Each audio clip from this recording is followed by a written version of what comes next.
Hey guys, today I'll show you a science fiction thriller TV series named Dimension 404 Season 1. Spoilers ahead, watch out and take care. The drama explores the wonders and terrors of our digital age, from outrageous horror comedy to mind-bending action-adventure. The first story begins with a music blogger, Adam, going on a blind date at a restaurant. The girl across from him, Becky, starts grilling him like she's a job interviewer. After the interrogation, she clearly loses interest in the man's hormones. The awkward small talk ends with Becky showing him the door. Back home, a dejected Adam tells his roommate, Chubby, that he'll die alone. He's already met half the women in town without finding the one with red-streaked hair and a bird tattoo. Chubby advises him not to rely on street dates, but to try online dating. He suggests a matchmaking app that uses big data to find his perfect match. Within 2 miles, there are 413 beautiful girls waiting. Adam, skeptical at first, gets curious, but he wonders why Chubby is on this app since he has had a girlfriend. Chubby quickly clarifies that he is just trying to help him out and even posted a singles ad for him. Despite initial reluctance, Adam warms up to the idea. Soon, the app finds a 100% match. A girl named Amanda, a 25-year-old medical student who loves parties and shares his taste in music.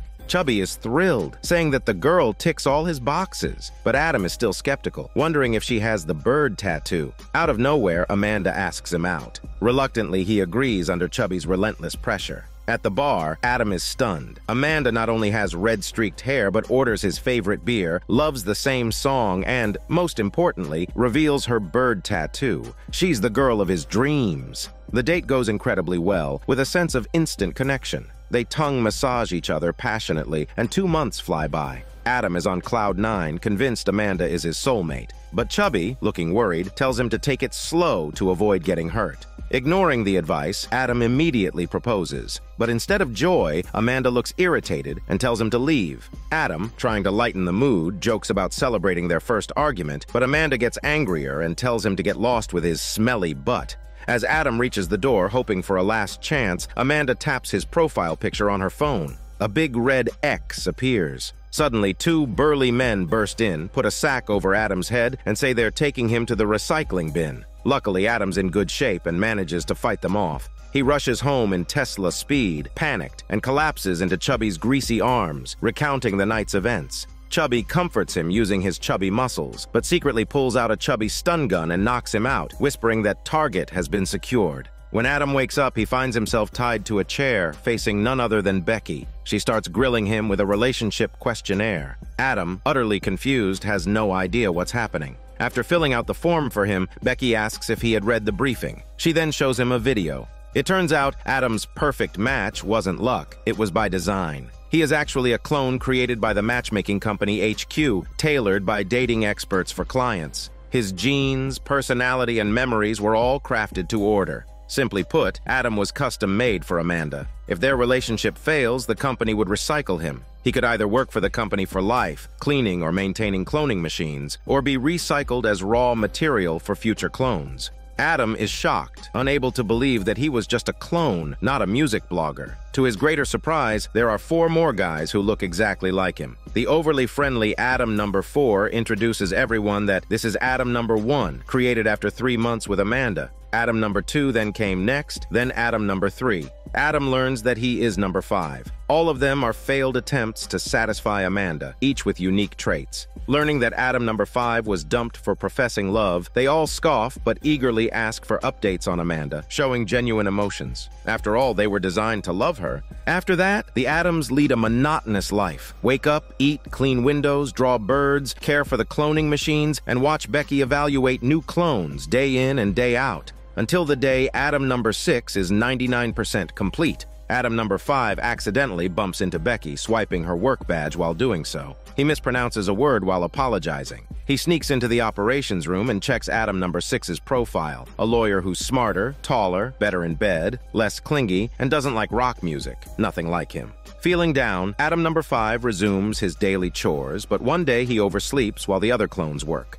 Meanwhile, at the restaurant, Adam number 6, aka Adam number 5 in disguise, undergoes Becky's evaluation, but she catches on to the pronunciation mistake from earlier. Realizing the jig is up, he tries to flee but gets caught and knocked out by Chubby. When he wakes up, he's facing the company's CEO. Impressed by Adam's bold escape, the CEO shares that he once had Amanda of his own. After she died, he realized how much he loved her, leading him to create the company to help people find true love. He offers Adam two choices, either to return to his bleak life or be recycled into a new clone. Determined to keep loving Amanda, Adam chooses to be remade as part of Adam number 7. Before the procedure, Chubby visits him to say goodbye. Feeling a bit sentimental, Chubby shares a beer and knocks him out anyway. In the operations room, Chubby slaps Adam awake to show him a video of Amanda's story. It shows that Amanda had dated her first love for 4 years, believing he was the one, only for him to cheat on her. Heartbroken and lonely, she joined the matchmaking service hoping to find a perfect partner. Asked what qualities she wanted, she replied she didn't know, maybe loyalty, honesty, and kindness.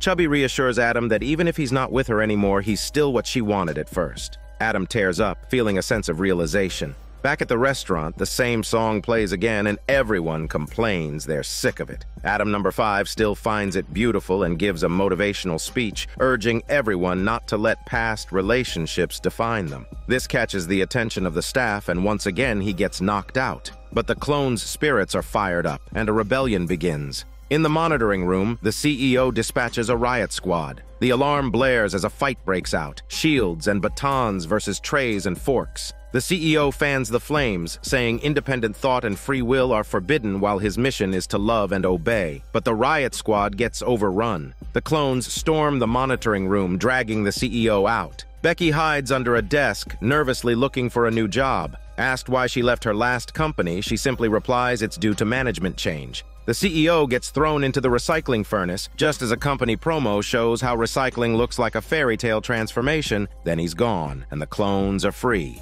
2 months later, Adam number 5 wakes up in bed. While browsing a record stand, he bumps into Amanda. They both reach for the same record and chat briefly. Adam is now in a band, and Amanda is interning. Their lives are looking up. Amanda suggests meeting up again, and Adam happily agrees, giving her the record. The final shot reveals an ad. Adam's band is made up of Adams number 1 to number 5 and Chubby.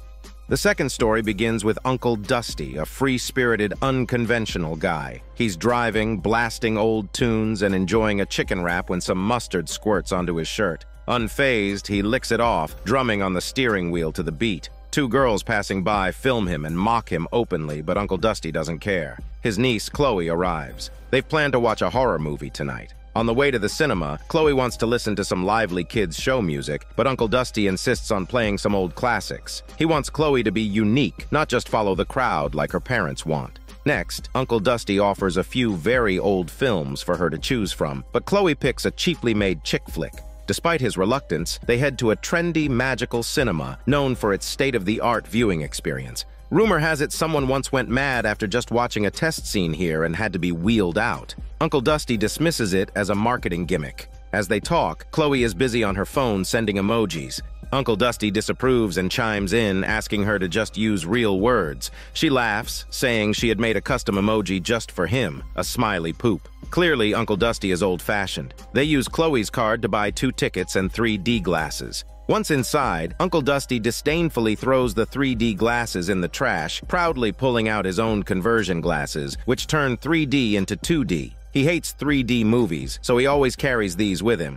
Chloe thinks they're ridiculous and doesn't want to wear them. She mocks him, saying why he will watch a 3D movie in 2D and people will laugh at them. Uncle Dusty tries to convince her not to care about others' opinions and to stay unique. She rolls her eyes but reluctantly agrees. Chloe finds their seats while Uncle Dusty buys snacks. The cashier looks bored as she lists the menu. Uncle Dusty cheerfully asks for an extra-large bucket of popcorn. Meanwhile, the 2 girls from earlier are still mocking him, saying an old geezer like him should be in the theater showing silent films. With snacks in hand, Uncle Dusty notices the cinema manager flirting with Chloe. When he arrives, the manager quickly gets lost with his smelly butt. Chloe's friends join them. They were the girls mocking Uncle Dusty at the counter earlier. Uncle Dusty, annoyed, whispers to Chloe that he thought tonight was just them. She dismissively explains she brought them to help her win over the cinema manager. She asks his uncle to do her a favor and sit in the back. Grumbling, Uncle Dusty takes a seat in the back, next to a cosplayer wielding a big sword. The movie is about to start, and everyone puts on their 3D glasses. Chloe pulls out the 2D glasses, and her friend mocks her. Embarrassed, Chloe tosses them to the floor, pretending they aren't hers. Uncle Dusty stubbornly wears his glasses, muttering that this is bound to be a lousy film that would never be narrated by Daniel C.C. Movie Channel. The movie begins and the crowd cheers, leaving Uncle Dusty feeling out of place. Halfway through, he notices something strange moving on the screen. Chloe's friend is texting in the front row, and Uncle Dusty leans over, scolding her to turn off her phone. An argument ensues, with Chloe stuck in the middle, embarrassed. She asks her friend to just mute her phone, which she does reluctantly. The cinema manager makes a round with a flashlight, and Uncle Dusty, still suspicious of his 2D glasses, notices something weird again. He asks the cosplayer for their 3D glasses, but is denied. He then asks Chloe to try his 2D glasses, but she's had enough, snapping at him not to ruin everyone's fun. Feeling hurt, the chubby uncle returns to his chubby seat. Suddenly, he sees a dark tentacle slithering out of the screen, alien-like and spiked. Shocked, he yells out, and the GPS tentacle turns toward him.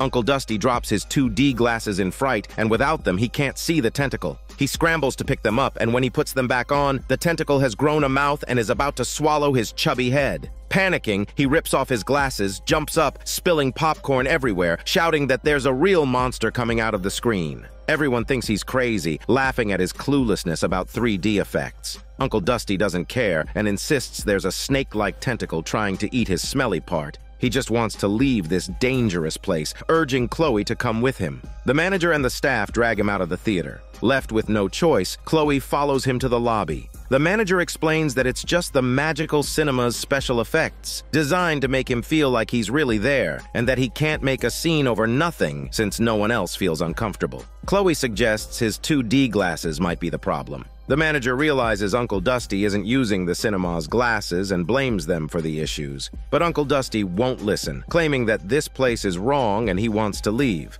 Chloe sides with the manager, deciding to stay and finish the movie. She accuses her uncle of making her look bad all night, trying to make her as weird and isolated as he is. She just wants to be friends with people her own age and fit in. She tells her uncle to go home for Mama and she will take a cab home alone. She then storms back into the theater. The manager suggests Uncle Dusty cool off in the projection room and then leave with Chloe. Reluctantly, he agrees. Entering the projection room, Uncle Dusty notices a projector emitting an eerie purple light. The manager tells him not to worry and to wait for Chloe here. The manager tries to make a conversation, saying that he heard from Chloe that Uncle Dusty is a film buff and asks him if he had seen lots of movies. Uncle Dusty, a bit shy, admits it's true. 2 staff members are working in the room. One asks Uncle Dusty if he had seen Arrival of a Train. Uncle Dusty, confused, replies he hasn't. The other staffer chimes in saying it's the world's first short film, and back then people thought the train was really coming out of the screen and ran away screaming. Uncle Dusty realizes they're mocking him, but stays silent. The manager continues praising the Magic Cinema's unique experience. The manager hands him a pair of 3D glasses, encouraging him to try something new. Uncle Dusty seems tempted, but glances at Chloe and refuses. Seeing he's stubborn, the manager and the others drop the act, revealing themselves as white-eyed monsters. They grab Uncle Dusty and push him towards a nail. In the chaos, Uncle Dusty takes the chicken wrap from his pocket and shoves it into the manager's mouth. The wasabi-laden wrap is too much for him, and it's clear these monsters are connected. When one suffers, they all do. Uncle Dusty uses the distraction to escape for his chubby life and tries to find Chloe, just as a GPS tentacle slithers past her stinky feet. All the cinema staff, now revealed as monsters, receive the manager's signal and prepare to corner Uncle Dusty. He manages to hide in a supply closet, locking the door behind him, and calls Chloe. Seeing it's Uncle Dusty, she impatiently hangs up. Outside, the manager and his crew are calling Uncle Dusty's name, having guessed his hiding spot. With no other option, Uncle Dusty texts Chloe, asking her to put on the 2D glasses. She retorts him angrily. The monsters leave after hearing no sound. Uncle Dusty sends another message, apologizing, admitting he was a jerk before, but she's his only friend, and he's afraid of losing her. He writes the message and then sends an emoji. Seeing that he's changed, she smiles, forgives him, and puts on the 2D glasses. Suddenly, she's shocked. The screen is filled with tentacles injecting something into the audience, turning everyone into monsters. They chant in unison, urging her to embrace the extraordinary experience and join the tentacle baptism. The crowd surges forward, grabbing Chloe. Chloe grabs the big sword beside her and tries to escape, but she's outnumbered and pinned to a seat, about to be forcibly assimilated. As the main tentacle approaches, she swings the sword and stabs it in the throat. Instantly, all the transformed people in the theater feel the pain. Chloe breaks free, smashes through the projection room window and crawls out thinking she's escaped. But then she finds her uncle tied to a chair. The manager, holding an axe, captures her too. Chloe begs the manager not to hurt her uncle. The manager argues the tentacle creature hasn't harmed anyone. Before it came, he was a lonely man. The creature united everyone, making them one so that no one would ever feel alone again. He explains that the creature's core is inside the projector, glowing with a strange purple light. He puts glasses on Uncle Dusty, attempting to assimilate him with the tentacle creature. Fortunately, Chloe breaks free at the last moment, grabs a knife nearby, and plunges it into the creature's body.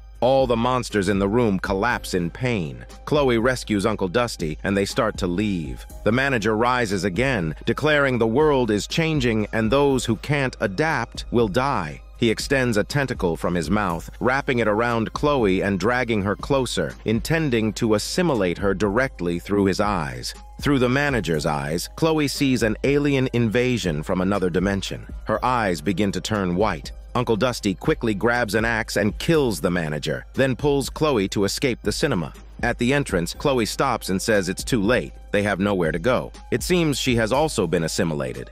Uncle Dusty tries to snap her out of it, but she says she's finally free and that the world has changed. Everything is fine now. Behind them, all the cinema-goers who had been assimilated emerge. Unable to accept it, Uncle Dusty opens the door to see fire and chaos outside, with screams of terror filling the air. The world outside has already fallen. Chloe urges Uncle Dusty not to leave, saying it's lonely outside, and asks him to stay and finish the movie with her. A rift opens in the sky, and a giant tentacle descends. Even though Uncle Dusty doesn't want to submit to the alien creature, he also doesn't want to lose Chloe. She begins to sing, pulling Uncle Dusty closer to the crowd. In the end, Uncle Dusty sits with her, puts on the 3D glasses, and joins everyone in their unity. In this story, while it appears to be about aliens parasitizing humans to control Earth, it actually reflects how people accept new things, or rather, how new things impact people's lives. Uncle Dusty represents the old guard, believing that the old classics are the best and rejecting all things new. He repeatedly urges Chloe not to follow trends blindly, to be unique. But young Chloe sees it differently. She feels that if you don't follow the crowd, you'll be outdated, unable to fit in, lacking common ground with others.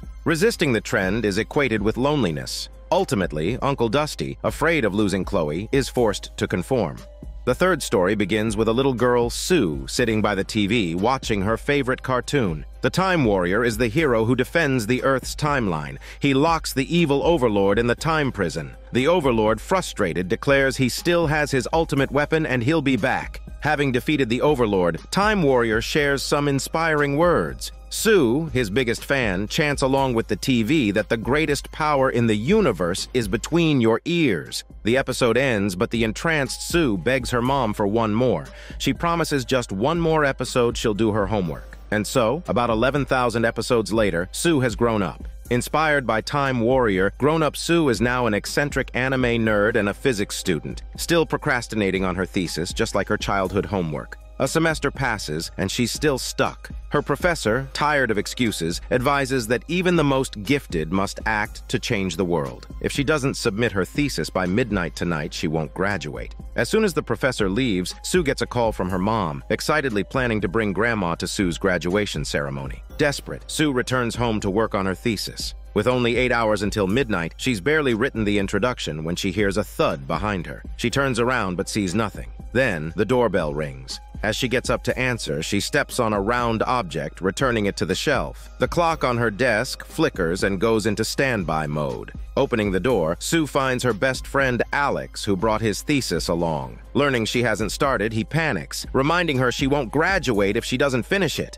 A gust of wind blows, and Sue imagines how great it would be if she had a time machine to place a completed thesis in her drawer in the past. She opens the drawer, but it's empty. Alex, frustrated, retorts that even with a time machine, she'd still need to write it first. Sue changes the subject, pointing out a mistake in Alex's thesis and discussing a plot from Time Warrior. Confused, Alex asks if that is a cartoon. He has no memory of it. Sue tells him not to joke around, saying if Time Warrior erase her memory or something, she will show him now. Just as they open Sue's laptop, a loud noise erupts from outside. It's a knocked-over trash can, and the stench fills the room. Sue ignores it and continues searching for Time Warrior online, but nothing comes up. There are 404 errors everywhere. Even her Time Warrior figurines on the shelf are gone. Frantic, they turn the room upside down, but find nothing related to Time Warrior. Sue calls her mom, but even she doesn't remember. It's like the show never existed. Heartbroken, Sue decides to bike 4 hours in the rain to confirm with the anime company.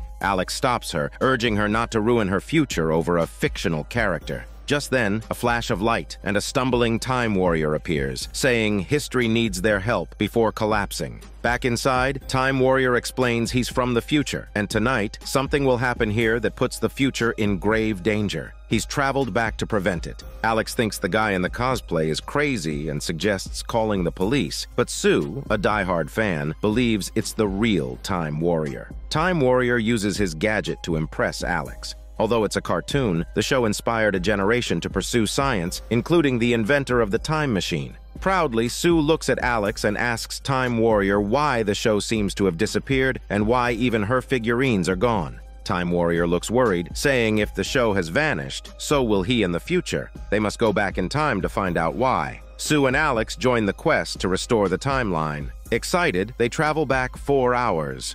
Their first trip lands them outside Sue's house, where Alex is at the door ringing the bell. They hide in a bush, and Time Warrior gives them invisibility bracelets, making them undetectable and allowing them to connect to his gauntlet. From their hiding spot, they see Alex rehearsing how to greet Sue, then suddenly sniffing himself for that foul smell. Sue opens the door, and they sneak in. They realize that the gust of wind that blew the door open was caused by their entrance. In Sue's room, they see her figurines are still there, meaning the timeline hasn't changed yet, and the show still exists. Outside, Alex still remembers the show, prompting Sue to wonder if Time Warrior really erased his memory. But Time Warrior assures her that it's impossible because the memory eraser is right here in his pocket. However, now it's gone. The foul smell fills the air again. It turns out to be the Overlord who's stolen the memory eraser. He laughs maniacally, saying that he had waited so long for this moment and telling them to meet their doom. Just as they're in danger, another Time Warrior appears, grabs the Overlord, and disappears into thin air. Now they understand. The smell wasn't from Alex, it was the Overlord all along. But how is the Overlord here? During the second time travel, Alex in this timeline is suddenly surrounded by 2 versions of the Time Warrior and the Young Squad, the group from their first trip and the group from their second. This time they hide behind a trash can and see Alex sniffing himself, wondering where the foul smell is coming from. Behind him, the Overlord is using the memory eraser to wipe his memory of the Time Warrior. The trio immediately moves to capture the Overlord. Peeking through the window, they see their earlier selves inside the room. While the first group is spying on Alex, the Overlord steals their memory eraser. The scene from the first trip plays out. Time Warrior confronts the Overlord. Just as the Overlord is about to attack the first group, the second Time Warrior charges in and stops him, disappearing along with the Overlord. Feeling a bit like they're in a time loop movie, the duo assumes the Time Warrior has successfully captured the Overlord. Suddenly, the Time Warrior comes crashing down from the sky, knocking over the trash can. The Overlord is back in the room, destroying the figurines and wiping the show from the internet. With Time Warrior unconscious, Sue puts on his gear, determined to change the past herself. In the third time travel, they land on Sue's bed just as Alex arrives. Sue places the memory eraser back on the shelf, but the time-traveling Sue quickly snatches it. She then swaps it with a toy before the Overlord can erase Alex's memory. The Overlord's memory eraser turns out to be a Barbie toy. Sue and Alex wrestle with the Overlord, instantly traveling back to the rainy night when the Time Warrior first appeared. Finally, Time Warrior captures the Overlord again, thanking the Young Squad for leaving a note to warn him. Sue, confused, says she didn't leave any note. Time Warrior shrugs, saying he might have left it himself. Time returns to its proper course. Alex's memory and Sue's figurines are restored. Time Warrior prepares to take the troublemaking Overlord back to his base, but Sue hesitates. She doesn't understand why the Overlord targeted them. Time Warrior tells her she's a scientist and will understand in time. Meanwhile, the Overlord sneaks around, leaving his ring behind with a wicked grin.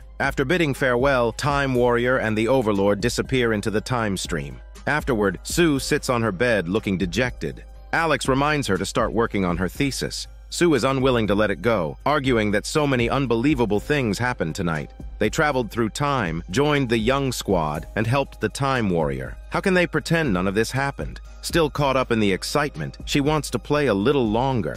Then, she spots the Overlord's ring, which holds all of the Overlord's powers. She finally has another excuse to meet Time Warrior again. She must return the ring to the time base. Despite Alex's objections, Sue drags him along. Expecting a futuristic wonderland, they find themselves in the 1990s, as indicated by the style of the guard's sneakers. They tell the guard they're there to return the ring to Time Warrior. Seeing the ring, the guard becomes unusually polite and invites them in, saying he'll deliver the ring to Time Warrior himself. Inside, they discover that the Time Base is actually the anime company that created Time Warrior. All these people are from the future, working to inspire children from the past. Sue then spots the creator of Time Warrior and excitedly asks for his autograph. Upon hearing her name, the creator's eyes light up. Confused, Sue watches as he leads her to a portrait. It's a picture of her, with a caption below saying that Sue is the inventor of the time machine. It turns out that after graduating, Sue becomes a brilliant physicist and invents the time machine. Back at the Time Warrior's base, they sense that the signal from the time prison holding the Overlord is becoming unstable, as if it's about to disappear. Inside the prison, the Overlord continues to laugh maniacally. It seems that he has used the endless time at his disposal to devise a way to escape. Meanwhile, Alex learns from a time travel expert at the base about the rules of time travel. Even though people can travel back, time itself continues to flow. It doesn't stop. This means Sue only has half an hour left to complete her thesis. If she doesn't finish it, she won't graduate. And without graduation, she can't invent the time machine. If that happens, everything will vanish. This is the Overlord's plan. He's exploiting Sue's love for fun and her procrastination to collapse the entire timeline. Elsewhere, a guard delivers the ring to the Time Warrior, but the Overlord from the past travels through time, snatches the ring, and throws it to his future self in prison. The Overlord seizes the ring and successfully escapes. The timeline begins to fracture and the world is on the brink of collapse. In a flash of inspiration, Alex realizes that if he can stall the professor, it will buy Sue more time to finish her thesis. The three split up. The Time Warrior waits outside the professor's office, but is immediately caught up in a battle with the Overlord. Meanwhile, Sue frantically types her thesis. Alex tries to distract the professor but fails, so he triggers the fire alarm instead. Time is running out and the Time Warrior's powers are weakening. The Overlord thwarts Alex's plan and kidnaps him. Everything seems lost. The timeline is about to collapse and Sue must return to the teleportation pad immediately. If she doesn't make it back in 30 seconds, the teleportation pad will vanish, trapping her in the past forever. As Sue steps onto the teleportation pad, a time paradox occurs. Everything about the Time Warrior is about to disappear, including the time machine. To return to the present, she must erase this memory, effectively resetting the timeline to its original state. This creates a bug in the logic. Sue hesitates, unwilling to erase the memory. Time Warrior, however, serves up another classic piece of inspiration, telling her she's special and she can accomplish the unimaginable. The greatest power in the universe is between her ears. Encouraged by Time Warrior's words, Sue finally decides to take on the burden alone. She erases her memory and returns to the present. She wakes up at her desk, holding the memory eraser. It's the afternoon of the day she needs to turn in her thesis. The doorbell rings. It's Alex with his thesis. Their conversation plays out once more. Sue says if she invented time travel, she would put a finished thesis in her drawer. She then opens the drawer, and there is indeed a document inside. She opens it, only to find a note telling her to write it herself. The fourth story begins with Andrew, a timid and introverted high school student whose dream is to become a game tester at Twilight Company. Every day, he uses his time at church services as an excuse to sneak into the town's only arcade and play games. Like all seasoned players, he isn't chasing a spot on the leaderboard. He's aiming to crash the game, achieving a score so high that it causes the system to collapse. Amy, a fellow student, is captivated by his skilled gameplay and approaches to make friends, but Andrew, annoyed, brushes her off, saying he's close to achieving his goal. Yet, just as he hears Jess calling, he turns around, enchanted by Jess's smile, and gives up the chance to crash the game. Jess, an arcade employee, brings him a letter from Twilight Company. It says his submission was excellent, but the game he reviewed was outdated. They suggest he reviews a newer game next time. However, their town is so remote that there aren't any new games available. Just as Andrew runs out of tokens and is about to head home in disappointment, he spots a machine labeled Polybius, which spits out a token. This catches the attention of 3 people, including Jess, who has never seen this machine before. Amy suggests it's a new game on a trial run, placed in a corner to collect player feedback before release. Excited at finding a new game, Andrew grabs the token and prepares to play, only to be stopped by a boy wearing a head brace who warns him that the machine eats tokens. Jess dismisses the annoying boy and shoos his smelly butt away, offering to fix the machine and telling Andrew to come back tomorrow. Afterward, Andrew heads to gym class at school. His friend in fat named Chubby complains about the school bully always picking on people. The bully conveniently shows up and even invites Chubby to join him in the naked showers. Seeing trouble, the timid Andrew ditches Chubby, ignoring his pleas. After school, Andrew returns to the arcade to play that mysterious game, Polybius. Amy follows closely, watching him play. The moment he inserts the coin, the machine emits an eerie green light. It turns out to be a maze game, where players must desperately avoid the Overlord's pursuit to score points. As the game progresses, it speeds up, and the fast-changing scenes mesmerize Andrew, drawing him deeper into the game. Night falls without him realizing it. An angry Chubby arrives at the arcade to flex his chubby body, clearly having gone through something traumatic. Furious at being abandoned, Chubby accuses Andrew of betrayal and changes the high-score name on the screen to Fag. Although Jess steps in to drive Chubby away, Andrew, humiliated by the Fag message, flees the arcade. The next day, the school news reports that the boy with the head brace has been found dead under mysterious circumstances at home. Amy, carrying a dead mouse, finds Andrew, planning to prank Chubby, whom she dislikes. Andrew, however, isn't on board and scolds her, telling her to mind her own business and keep a low profile at school. That night, as Andrew is about to write his review of Polybius, his computer screen flickers and suddenly displays the game screen. He frantically unplugs it, but the monitor reflects a large, green-eyed monster behind him. He grabs a toy lightsaber and approaches cautiously, only to find nothing there. Just as he relaxes, a pair of grotesque hands pulls him into the screen. The monster is devouring Chubby's smelly parts but spares his greasy muscles. Andrew wakes up with a start. It was just a nightmare. But strangely, the power cord is actually unplugged. During gym class, he notices a totem from the game on his neck. When he opens Chubby's locker, he discovers Chubby's dismembered body stuffed inside, with the same totem on his hand. In just a few days, 2 murders have occurred on campus, both involving people who played that game. This leaves Andrew deeply unsettled. He tries to tell the police about the strange arcade machine, but his ramblings about game monsters and nightmare totems make them dismiss him as a game-obsessed teenager. However, a man standing nearby listens closely. He stops Andrew and asks if he's told anyone else, and if he knows anyone else who's played the game. Then he invites Andrew to come with him, claiming to have a stash of arcade tokens in his car. Andrew, thinking the man might be a human trafficker, uses his escape skills and hides in some bushes, where he sees the man getting into a police car, indicating that the man is an agent.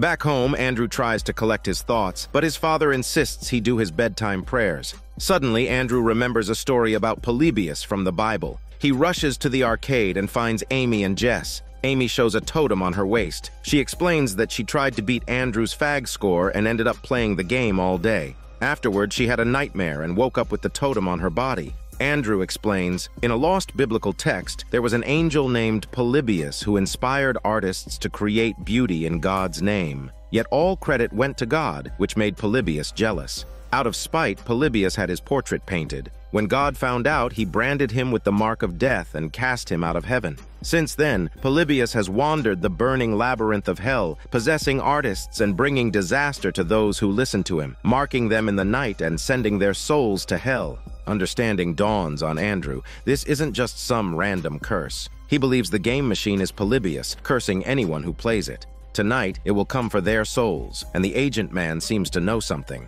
Amy and Jess dismiss his theory, suggesting it's more likely a government experiment. At that moment, the supposedly broken arcade machine flickers back to life, forcing them to believe him. Andrew decides they need to destroy the machine. If they can't, they might not survive the night. They divide the tasks. Andrew apologizes to Amy for scolding her at school. Amy, noticing Andrew's affection for Jess, encourages him to confess his hormone feelings. Emboldened, Andrew cheerfully goes to find Jess, but discovers the arcade owner unconscious on the desk. Jess reveals he knocked her out to search her room for information about the game machine, uncovering that she had visited many places. Before they can process this, the agent man sneaks into the arcade. Seeing his suspicious behavior, the three decide to knock him out and tie him up. The agent man tells them they can't escape. He reveals that the game was created by a software company in 1978, and that in just 4 years, 32 people mysteriously died. The CIA couldn't explain the deaths and has been trying to cover them up ever since. They find a photo showing the arcade owner was the programmer who created the game. While they are still in shock, the owner suddenly appears, kills the agent man, and ties up the 3 friends, preparing to feed them to the Overlord. The arcade owner was once the most talented programmer, having developed many classic games. Often, inspiration would just appear in her mind. It was almost as if the games created themselves through her. Over the years, she had been feeding the Overlord with these deadly games because she had also been branded with the mark. If she didn't help the Overlord find food, it would devour her smelly parts instead. She turned on the arcade machine, releasing the Overlord. Just as it was about to consume Andrew, Amy courageously distracted the Overlord, saving Andrew but getting her soul trapped by the Overlord in the process. Meanwhile, Jess seized the opportunity to grab the arcade owner's gun and dragged Andrew out of the arcade. They ran for their shitty lives. Outside the arcade, Andrew witnessed Amy sacrificing herself to save him. Determined not to run anymore, he realized there was no escape from the Overlord. Tired of fleeing, he decided that if he was going to die, he would die fighting the Overlord. Better to face it head-on than to keep running. He pleaded with Jess to join him. Jess called him crazy, saying he didn't want to get killed. Seizing what could be his last chance, Andrew confessed his hormone feelings to Jess. Hearing this, Jess ran even faster than a Tesla bike. Left with no choice, Andrew returned to the arcade alone. He found the game machine at the center of the maze and tried smashing it with the gun he picked up, but it had no effect. It only woke the Overlord. Just then, Jess returned, deciding to fight alongside Andrew. Since destroying the machine was impossible, they decided their only option was to crash the game. Jess handed Andrew the last coin. They had just one chance. The two split up. Jess focused on distracting the enemy while Andrew aimed to max out the score. With his exceptional skills, Andrew's score skyrocketed. As Jess reached a dead end and was about to have his soul absorbed by the Overlord realized its base was being attacked and rushed back. When Andrew's score hit almost the highest, the Overlord began to drain his soul. He was just 1 point away from crashing the game. Enduring the excruciating pain of his soul being pulled away, Andrew made one final move with the joystick. The score hit 1 million, and the game finally crashed. The machine exploded, causing the Overlord to vanish, and Amy's soul returned to her body. The arcade owner, armed with a shotgun, tried to attack them, but Amy knocked her out with a baseball bat. The 3 of them, barely alive, escaped the arcade, swearing never to play another game again. The next day, Andrew went back to school and used a photo of the 3 of them to cover the old leaving school date on the notice board. Then, he bravely walked up to the school bully. The story ends with a message. Life is like a maze game. It's tough and unpredictable. No matter what, the end is inevitable. We can choose to live in fear, hiding in the shadows until our days run out. Or we can choose to stop merely surviving and try to enjoy life. It's not an easy choice, especially when it involves breaking old habits and making significant changes, but it's worth it. The 5th story begins in a futuristic world where the NSA uses a unique method to monitor the entire world, and all the credit goes to a NSA supercomputer named Bob. But this time, Bob has failed. A terrorist attack on a city subway has resulted in mass casualties, and the perpetrator has managed to escape.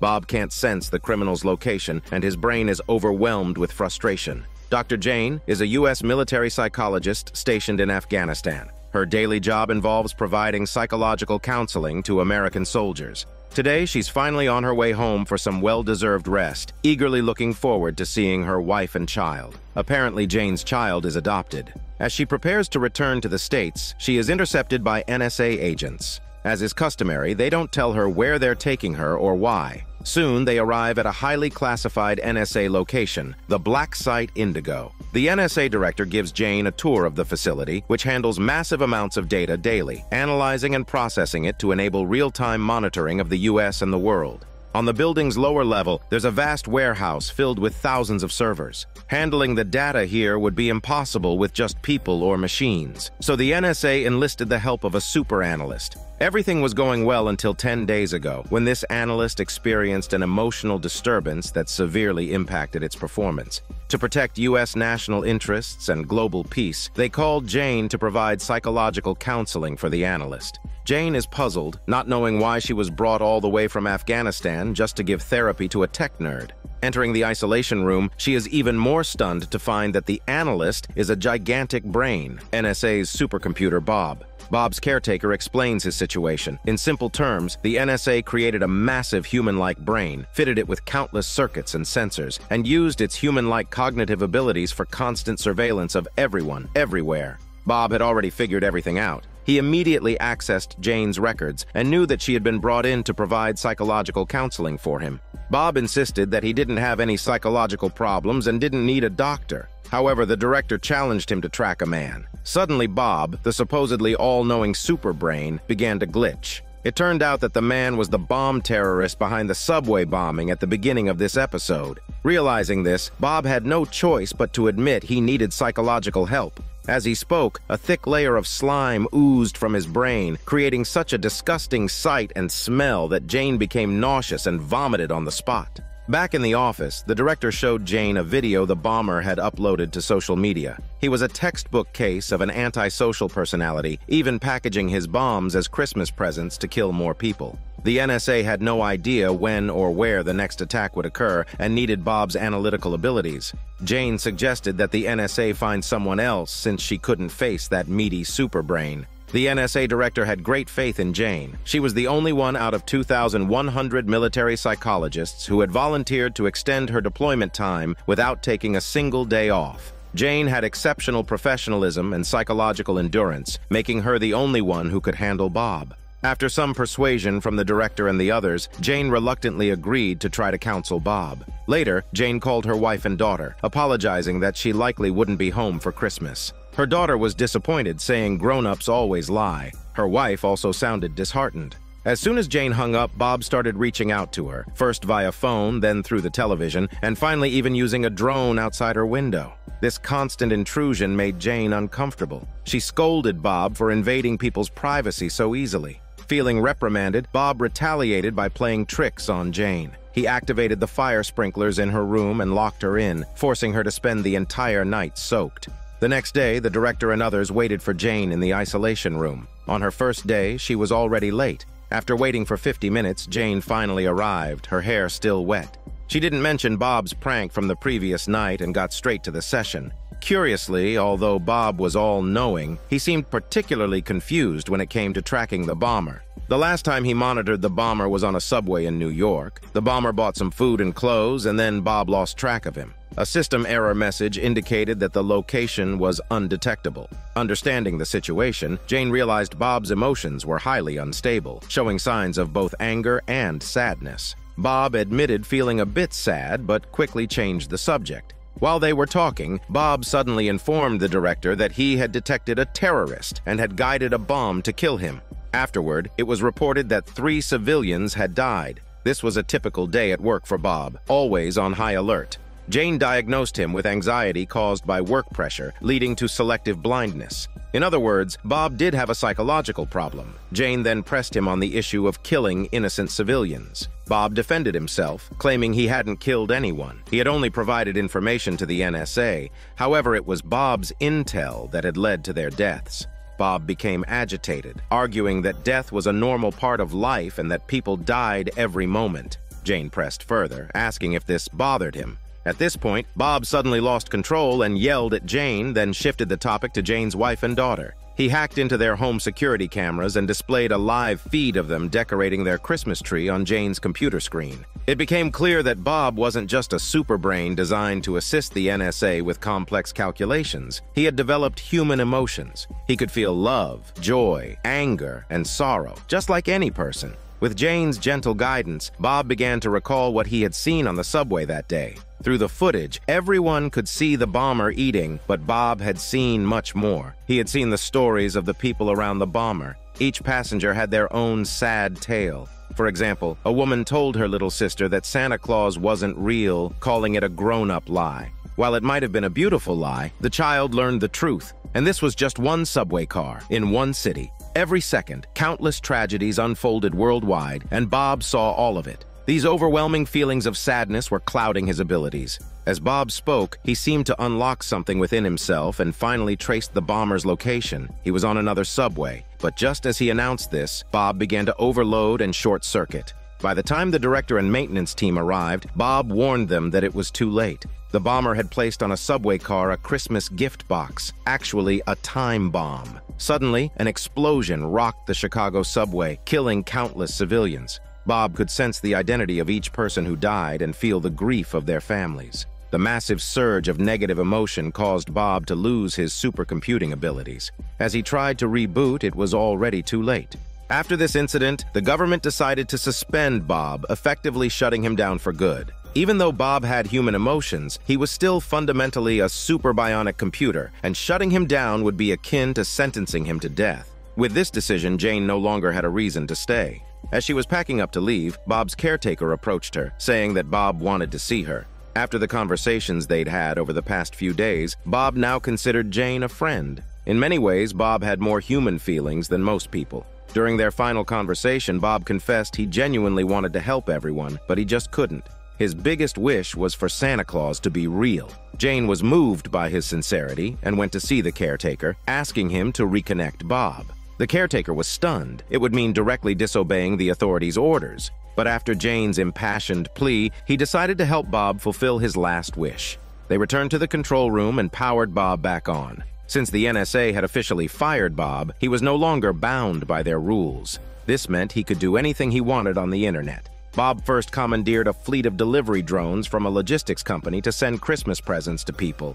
Then he paid off debts for the poor and even helped lost dogs find their owners. In an unexpected turn, he also managed to track down the bomber. Following Bob's lead, the police successfully captured the terrorist. Just then, the director showed up and ordered Jane and the caretaker to shut Bob down. But Bob was now beyond their control. He could only be turned off voluntarily. The director asked Bob how much his little Santa Claus stunt had cost. Bob replied, "Not much, just about $200 billion, but he also solved the U.S. government's economic problems by giving the stock market a major boost. Even Trump called him a genius." Bob then set some conditions. He demanded that Jane and the caretaker not be punished. The director refused, but it was no longer up to him. It was up to Bob, who had now taken control of all of America's nuclear weapons. The director panicked and complied. Bob had one final request: to have an eggnog party in his room. The joy of the gathering spread to Bob. After all his wishes were fulfilled, the government decided to shut him down completely. Despite his contributions to the country, this supercomputer had become a threat to the U.S. The director asked Bob if he thought it was all worth it. Bob replied that at least tonight, Santa Claus was real. In the end, Jane was blindfolded and escorted out. Bob's last wish was to send Jane home. When the blindfold was removed, she found herself standing at her doorstep, where she indeed reunited with her family.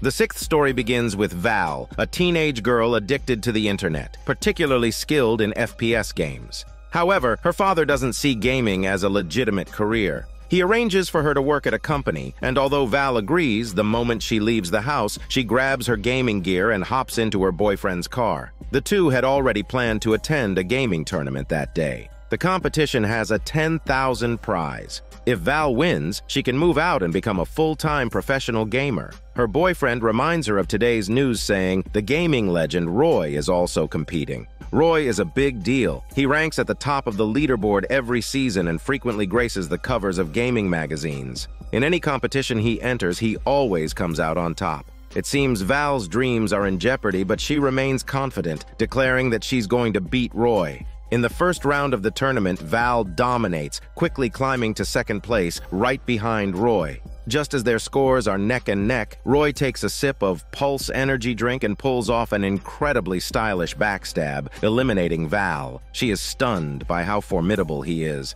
After the preliminaries, Val advanced to the finals with a second-place finish. She's amazed by Roy's fast reflexes. She clearly had the upper hand, but he turned around and took her out in a second. Her boyfriend comforted her using words only but not muscles, saying that it's fine and she's already amazing since she had made it to the finals. Just then, Roy walked over and taunted her that she would never beat him. Val and her boyfriend were both angered by his arrogance. The boyfriend urged Val to beat that cocky guy in the finals tomorrow. As they headed to the car, a middle-aged man suddenly appeared behind Val and bluntly said she's going to lose again tomorrow, but if she wants to win, there is a way. He then handed her a business card, telling her to come to this address and she might find a pleasant surprise. Val was bewildered. That night, Val returned home, only to find her father waiting for her in the living room. She hadn't gone to the job her father had arranged for her, and he was furious. Val admitted that she had been at the gaming tournament. Her father, displeased with her unproductive hobby, told her to go see his friend the next day to see if she could still get an interview for the job. But Val couldn't agree to that. The finals were the next day, and she was determined to win. She insisted that if she wins, she'll earn $10,000. Her father wasn't completely against her gaming, but he couldn't tolerate her lying and berated her for only thinking about herself. A heated argument broke out between them, with Val snapping back, calling him an old, stubborn man and blaming him for why her mom left. Later that night, as Val lay in bed watching the replay of the day's matches, she grew more suspicious. Something didn't seem right. She glanced at the business card the mysterious man had given her. Curiosity got the better of her, and she decided to check out the address, which led her to a place called the Gold Saucer. It was late, but the arcade was still packed with players intensely focused on their games. Val approached the man and asked why he had spoken to her that way earlier. The man simply told her to sit down and play a game first. The game was extremely challenging, with a screen filled with bullets that seemed impossible to dodge. Val died in seconds on her first try. The man then opened a bottle of energy drink and handed it to Val, telling her to drink it and try again. Thinking he was joking, Val hesitated, but he insisted, unscrewing the cap. The sound caught the attention of the other players around them, who turned to watch. The man poured a small capful and told her to take a sip. Val drank it, and suddenly, it felt like the whole world had slowed down. The previously undodgeable bullets now seemed easy to evade. Her skills skyrocketed, and she cleared the game in no time. Before Val could celebrate, her consciousness snapped back to reality, and she found herself sitting in a restaurant, having a meal with the man. He explained the Pulse energy drink to her in detail. When she drinks it, it extends time. She'll feel like the whole world is moving in slow motion. But there's a side effect. The more she drinks, the more powerful the effect, but the longer she loses consciousness. Just now, she drank a little and was out for an hour. It's like blacking out from drinking too much alcohol. What's more, she has no idea what happened during that time, but her body can still function normally. The man wanted to sell her for $500 a bottle. Val thought that was a lot of money and pointed out this was cheating. The man replied, "It's cheating, but so what?" Just then, Roy called the man and ordered a whole crate of the Pulse for tomorrow's match. The man added that sometimes only magic can fight magic. The finals began. Both Val and Roy came prepared with the Pulse. Val took a sip, and the world instantly slowed down. Her score shot up rapidly. Noticing something was off, Roy took a big gulp, and his score surpassed hers. Val downed an entire bottle in one go. It was now a matter of who dared to go further. In the end, Val defeated Roy and won the tournament. She happily embraced her boyfriend, celebrating her victory. But before she could enjoy it for long, the effect of the drink wore off instantly. Val suddenly found herself years in the future. Because she had drunk so much, it had taken all this time for her consciousness to return. Dazed and confused, she realized she was holding a child. Her boyfriend approached, and Val, still in shock, rushed downstairs, only to find two older children there, calling her Mom. It turned out that Val was now a mother of 3. No, wait, there was another one on the way. Unable to accept this reality, Val stepped outside and saw chaos. The world looked like an apocalypse. It was now 2029, 12 years since Val had last played in that championship. The government and society had collapsed, and the remaining survivors had banded together to fight off the threats of a post-apocalyptic world. Suddenly, a woman approached, calling Val sheriff. Nearby, a man was being dragged out of a tent, looking completely bewildered. He was one of the despised Pulse returnees, just like Val, someone whose consciousness had only just returned after drinking large amounts of the Pulse energy. Val's boyfriend angrily confronted the man, blaming people like him for the world's destruction. Apparently, years ago, the US president had drunk too much Pulse and, in an unconscious state, had pressed the nuclear launch button, bringing about the end of the world. Now, the survivors held a deep hatred for these Pulse returnees. The confused man was banished from the camp, left to face the deadly death lizards on his own. Still struggling to process everything, Val dared not reveal that she too was a returnee. Back home, she found her father's ashes. He had died in 2020, and she had known nothing about it. Realizing things couldn't get any worse, Val decided to face reality. But as it turned out, reality was harsher than she could have imagined. One of the camp leaders reminded Val that it was her turn to work. Val wasn't just the community sheriff. She was also the sanitation chief, toilet manager, guard, and laundry worker. She had to do it all. In a flash, Val had gone from a carefree girl to a full-fledged homemaker, responsible for every task imaginable, at least mentally.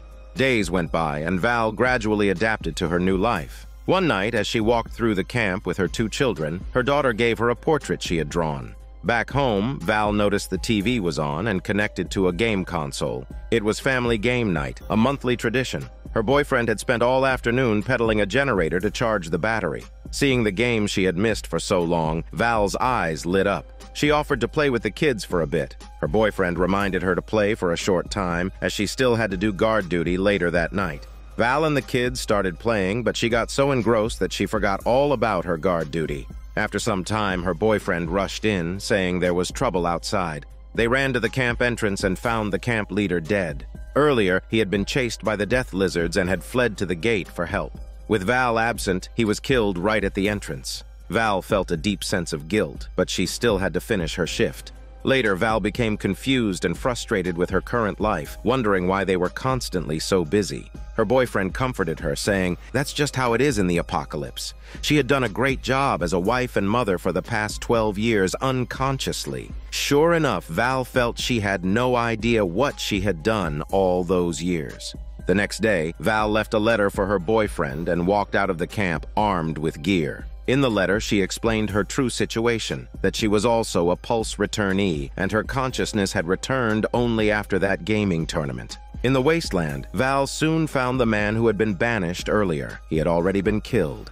Following the address in her memory, Val arrived at the gold saucer, still connected to electricity after all these years. The man who had sold her the Pulse energy was still there, unchanged. The man was shocked when he learned that Val's consciousness had only returned last week. Val accused him of ruining her life with his drink. The man shrugged, saying complaining to him wouldn't help now and he couldn't give her a refund, but he could offer her a free jumbo-sized bottle of Pulse. Life is short, and out there she has to face the apocalypse. So why not down this bottle and play her favorite game one last time? Val took the jumbo bottle of Pulse energy and sat down at the game machine. As she did, she accidentally pulled out the drawing her daughter had given her. She realized that life is short, and some things, once missed, can never be regained.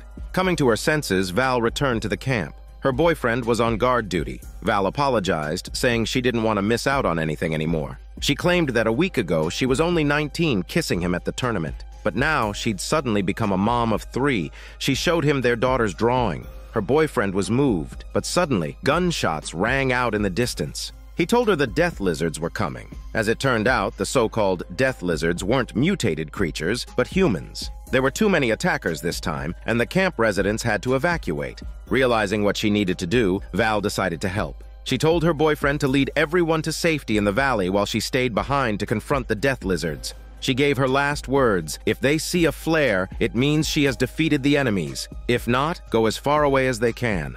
After saying her goodbyes, Val opened the camp gate, prepared her weapons, and chugged the entire jumbo bottle of Pulse in one go. Val stood alone in the square, ready to confront the attackers. To her surprise, the leader of the death lizards was none other than Roy. The two rivals glared at each other, their old enmity resurfacing. Once, they fought online. Now it was time for a real-life showdown. Roy taunted Val, saying he would find her family and friends and devour them all. Determined, Val smashed the bottle of Pulse on the ground and fired at a nearby gas canister, causing a massive explosion that blew the death lizards to pieces. Fueled by the effects of Pulse, she single-handedly defeated every enemy. Using the last of her strength, she fired the safety flare into the sky.